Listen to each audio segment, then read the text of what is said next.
Story 1. A female in the 1980s was asked, "What would happen if we hired you and you decided to get married?" I responded, "What if you hired a male and he got run over by a bus?" I got the job. Best job ever and the first female in the sales department. Story 2. I told them my salary expectations. They pushed back and offered a lower amount, thinking it was a negotiation. I said, "No, sir. This is the salary I need to do this job." I based it on my extensive experience in this field, my skill set, and my work ethic. They said their budget could not stretch that far. I stood up, shook their hand, and thanked them for their time. By the next morning, they offered me the job at my requested salary. I knew my worth, and I was also in stable employment that I was reasonably happy with, so I did not really care if they offered me the job or not. Story 3. I think I got a job because I told a joke. Senior technical support position. The first interview was fairly light, with the help desk lead and a systems administrator named Martin.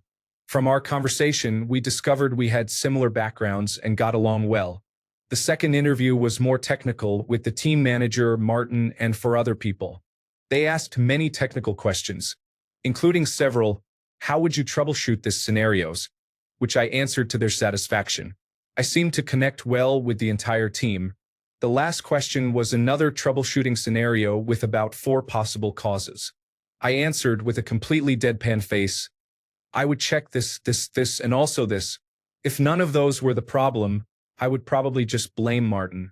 They were all initially shocked, looked at me, then at Martin, then back at me, and then everyone cracked up. I knew I had the job. I am still friends with Martin 20 years later. Story 4. Fresh out of college from studying music in 2012 to 2013 during a terrible job market, the business owner asked what my grade point average was. I was honest before I thought about it, saying it was around 2.5. He asked why it was so low, and I explained that I wanted to focus on music, so I devoted more time to those classes and did not care about the general education courses. The interview ended and I thought I had failed, but he called me 2 hours later to offer me the job. This job had nothing to do with music, by the way. Story 5. Last question when I interviewed for the job I am currently at. What makes you want to work here? I honestly do not know that I do. I do not know any of you, and it may be a horrible place. But I do know I am capable of the job I applied for, and so far feel it is a good fit for everyone. Ask me again at my first review and we can all reassess. Story 6. At my last job, Human Resources was interviewing me, and we had no rapport. There were no vibes. She was asking the worst and most cliché questions. She asked, "Where do you see yourself in 5 years?" I had no genuine answer, so I replied, "5 years? If I thought that far ahead, I wouldn't be sitting here right now." She laughed, I laughed, and the rest of the interview felt lighter. I got the job. And boy, was it a terrible job. Story 7. The first time I had a job outside of my comfort zone, I was asked in the interview to sell an object. It was a stapler. I thought about practical uses and decided to say it would make a great weapon in an argument. I got the job and was praised for thinking outside the box. Story 8. I don't know if this counts, but I have a quick response code on my resume that takes you to a YouTube clip of Dave Chappelle saying, "Got you, bitch." I got the job, but I don't think they ever scanned it because they never brought it up. Story 9. As an auto mechanic, I was about done with cars toward the end of my tenure. The last shop I worked at was very typical. A crybaby prima donna technician who couldn't fix a sandwich was being spoon-fed all of the simple jobs to keep him quiet, while the master certified diagnostician was being handed everyone else's mistakes to work on for free. I started interviewing at other shops and didn't sugarcoat anything. I told them I hate cars, I hate the industry, and I don't want to do this anymore. Every one of them offered me a job, 3 in total. I ended up leaving the industry altogether and couldn't be happier. I didn't even interview for the job I have now. Story 10.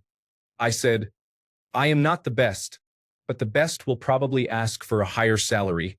Guess who got hired and received a raise? Story 11. I told them my current job is on call, but it is so demanding that I am working from 8 a.m. to 10 p.m. without a day off. A day off only counts if it ends without a phone call requiring me to come in.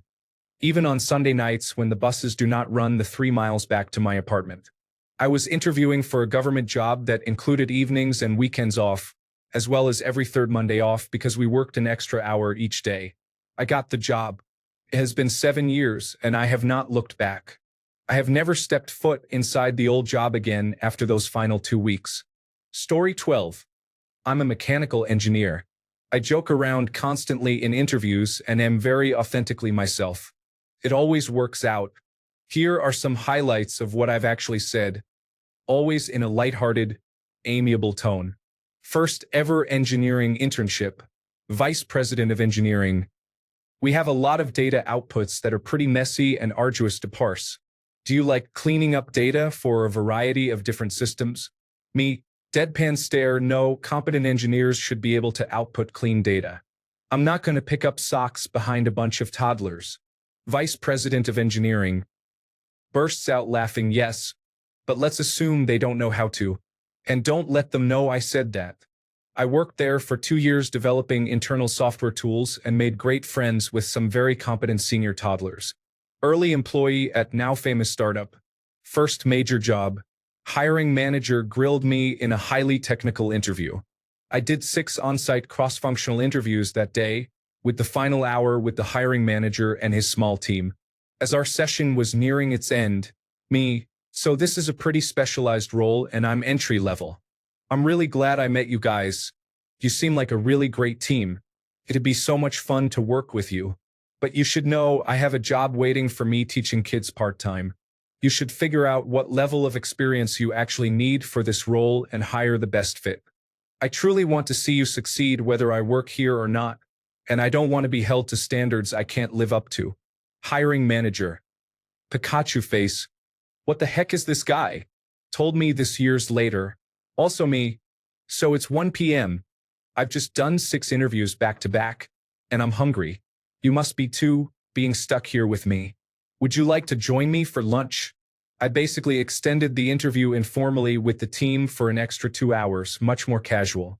They paid for my lunch. I knew I got the job before I left. Yes, I was 100% out of my technical depth as predicted, but I figured it out and launched a career. My most recent interview, I meditated before the interview and told the technical engineer hiring manager all about how passionate love needs to be interwoven throughout the creative product development process, and how customers can feel the difference between authentically cohesive products and products forced to market. Empathy in engineering is a must, and I can weave a unique story for every engineer involved to give them a personalized connection to the product vision. Apparently, the hiring manager agreed but hadn't known how to express it. We discussed how to build a team around this mindset, and it felt like working with an excited peer instead of a manager. I am in the final interviews for that job now. Story 13.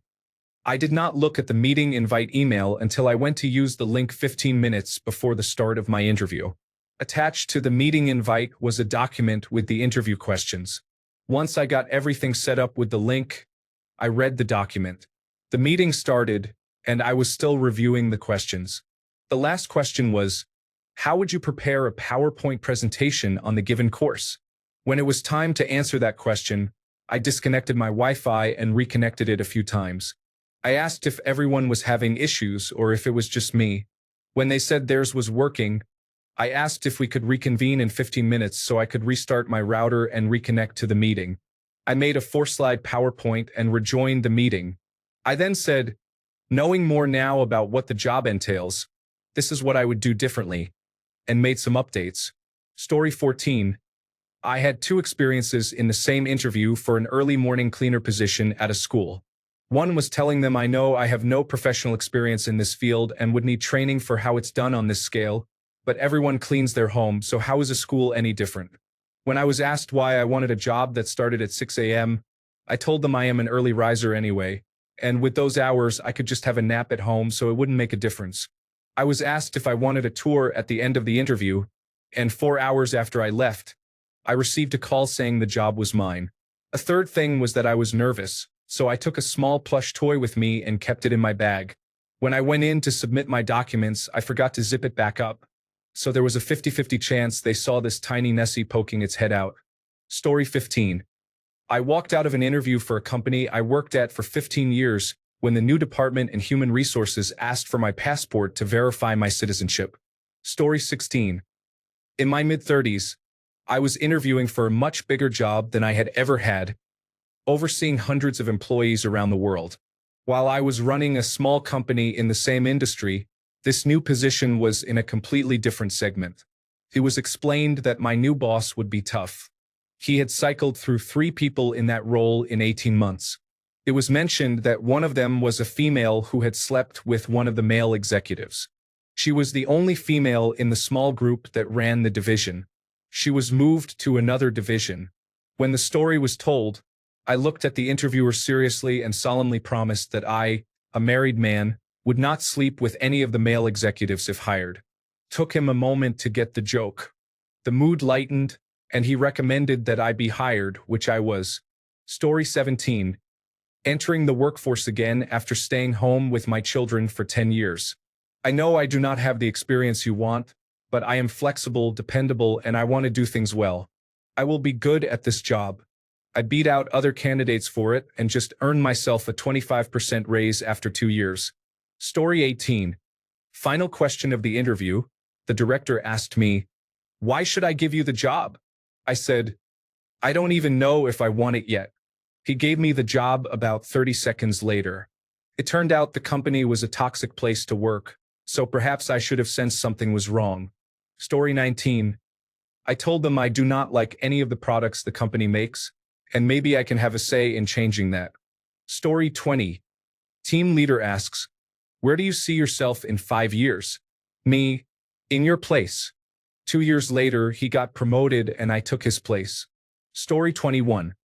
Accepted an interview request while halfway through a 12-hour wine farm tour, tasting 5 wines at each of 5 farms. The interview was scheduled for 30 minutes after I returned to the hotel that evening. During the interview, I said, "I don't know why you would ask me that. That's really obvious." I got the job the next day, which happened to be my birthday. It was a good birthday holiday. Story 22. I refused to do a whiteboarding challenge because it had nothing to do with the job. I got hired anyway. Story 23. I told them that I wanted their job. Next thing I knew, he packed up his things in a box and I was now the store manager. Story 24. The craziest and most foolish thing here was the question, "Tell us about your skills in X," with X being the job role.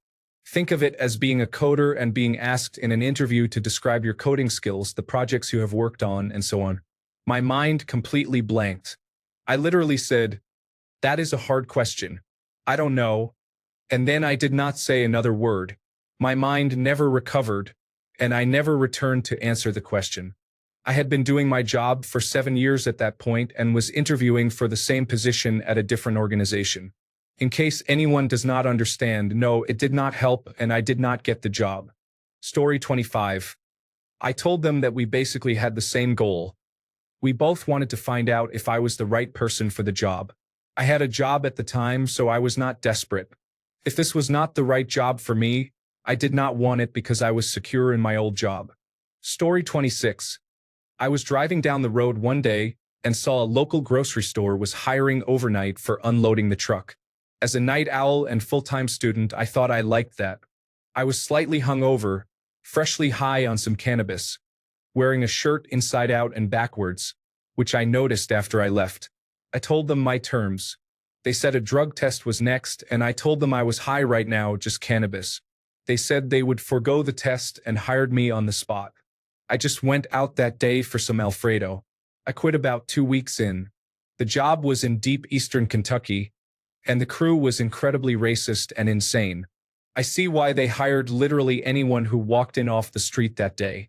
There was a black man on the crew, and they followed him around with a can of beans that said an offensive term on the back. Hours of ha ha ha.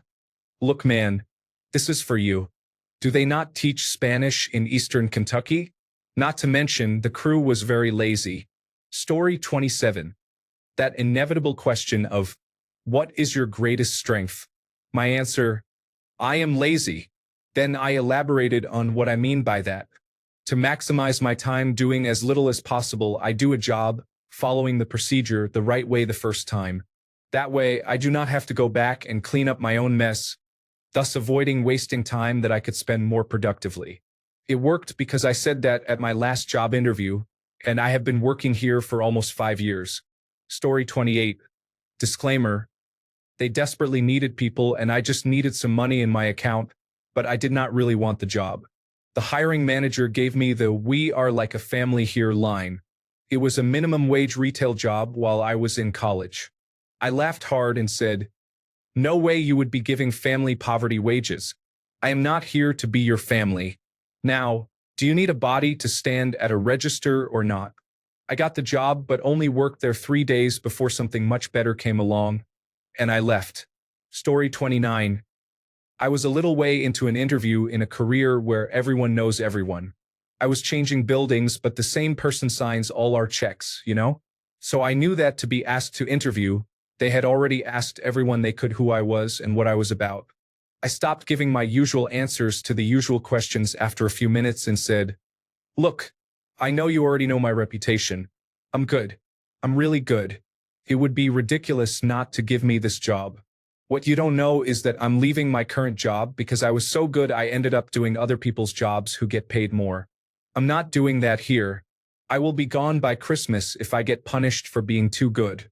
I will be great at my actual job. Nobody else's." He had no further questions.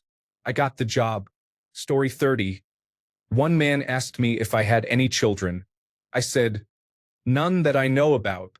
I am a woman and I got the job." Story 31. Interviewer.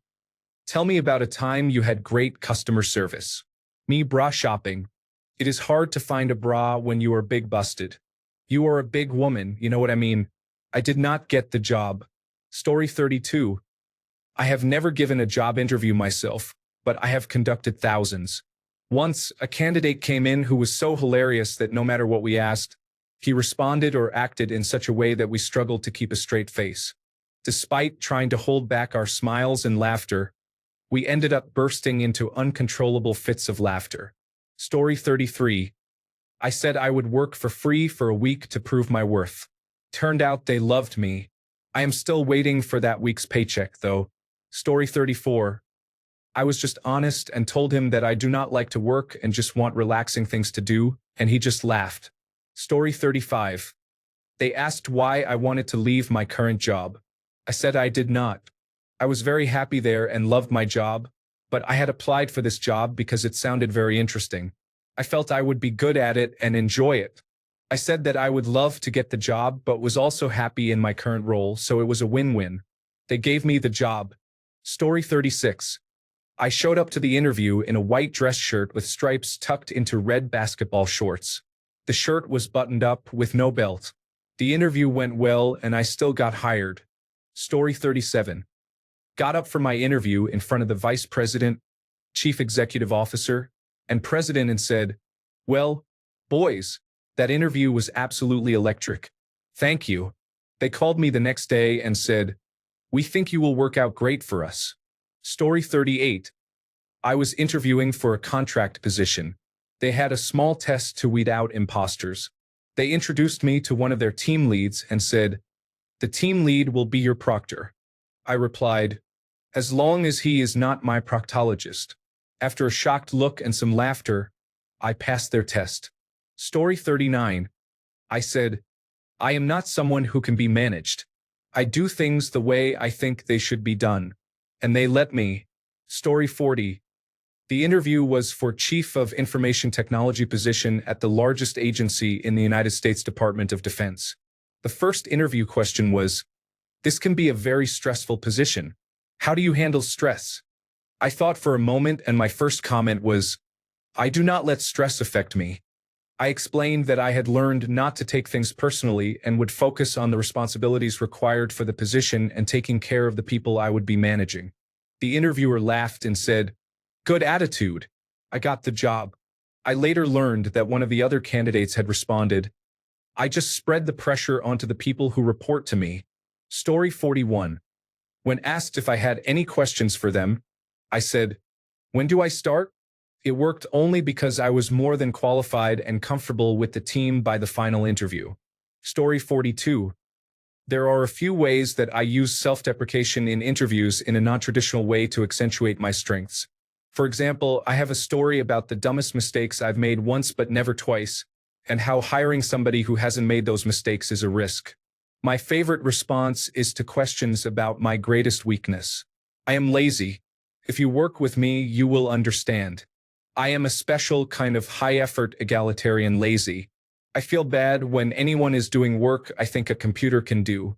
I once overheard an intern assigned to do a printer inventory, mapping printer names to model numbers and other information because they had not been tracked for years. It was going to be a week of mindless busy work across our various sites. I told him to hold off until after lunch and spent a couple of hours on a PowerShell script that would grab a list of printers from the print server, then invoke a web request and parse the required information from the management web interface on all of the printers and put it into a spreadsheet. It was a kludge, since HP changed those page layouts several times over the years. I gave it to him as a starting point, and he was able to retrieve the missing information to fill gaps where location or description could not be guessed by the end of the day and was praised by the boss. I am the kind of extreme ideological lazy person who assigns herself extra work so that the least amount of work gets done. I only work when I have exhausted the alternatives. I once spent months learning and negotiating with stakeholders to implement a managed patching solution and develop department policies to support it on my own initiative. I was told to schedule manual patching for a few dozen systems, and it made me feel nauseous to think I would do something so monotonous forever. Apparently, this interview tactic works because in my life I have only ever failed to be hired after an interview twice, and one was before I had this answer. Story 43. A 2-hour task to check suitability. I am pretty sure they scammed me into doing free work and then ignored me. It did not work. Story 44. To get this job, you had to go through 3 different stages of interviews. In stage 2, the interviewer asked all the questions and handed me a hollow square glass cube. I looked at him puzzled, and he said, "I want you to put yourself into this glass cube." Without hesitation, I put my national identification card inside. I said, "It has my full name, address, date of birth, and other details. That's my identity and that's me in the cube." I passed the interview. Story 45. Told them how to collectively increase the sales and profit margins for the retail jewelry sector. I had customer maintenance costs and wastage reduced by 1/4 by the second month and increased sales by 15% after the 3rd month of changes. Story 46. I was offered a steak dinner and foot rubs every week by the manager of the department I wanted to work in if she hired me every time I passed her in the halls. I did not have a single visit to human resources in my 10 years working my dream job. Story 47. Why do you want this job? I'm here to find out. Before the end of this interview, I will know if I want to work here. I have had other offers. I turned the tables on them, and they couldn't adapt to the situation. They had a list of questions and went down the list one by one. I cut the interview short and walked out.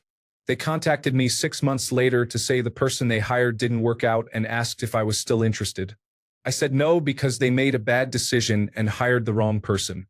Story 48. I applied for a job at a place I used to visit frequently as a member of the press. The woman at the door responsible for credentials interviewed me. She asked, "Do I know you from somewhere?" I replied, "Yes, I used to work with the press. I was at your workplace a few days ago." She said, "Oh, right. I'm not good at remembering faces, so I'm sorry I don't remember you." I became anxious and said with a sharp tone, "Of course, we've seen each other a lot lately. I've attended many concerts there." She looked frightened, and I believe that is why she never hired me. Story 49. Told them I was not interested in that job. It was basically the same thing I was doing and the salary was even less. So I left. I got a call a couple of days later from them for a manager position. I did not take it because the salary was still low. Story 50. I'm Italian. At the interview, they asked me about my level of English, which was quite low at the time. I replied that Shakespeare had come to me for lessons. There was first dismay, then general laughter, followed by the signing of the employment contract. Story 51. Applied via a temporary agency for a position in a travel agency. Basically someone who maintains the websites, updates prices in Excel, and performs calculations. I do not remember exactly what the position was called. I went to an interview at the agency and later the same day was turned down because I did not have the required diploma, education level, or certifications related to office work or website programming. The decision was based entirely on paperwork, diplomas, and certificates that I did not possess. Even though I told them I had a lot of experience, I had worked in a computer store building new custom computers from scratch, repairing them, and also creating and maintaining their website. I showed them examples, including some websites I had done privately, which clearly demonstrated that I was overqualified. I was frustrated and responded firmly, addressing each requirement from the job posting. I explained my experience and ended by saying that diplomas or certifications are merely snapshots of knowledge gained in the past, and that knowledge obtained from a 4- or 5-year-old piece of paper is essentially obsolete. The next day, the boss of the travel agency, having seen my email, called and asked for an interview. I worked there for years. Story 52. I went in and said, "Look, I'm the right person for this job. I'll work for free 1 week to prove it. And if I am not good at it, I will buy you and all your staff a beer each." Well, it worked. I was hired. Thanks a bunch for sticking around till the end of the video. Remember to subscribe, and until next time, stay awesome and goodbye.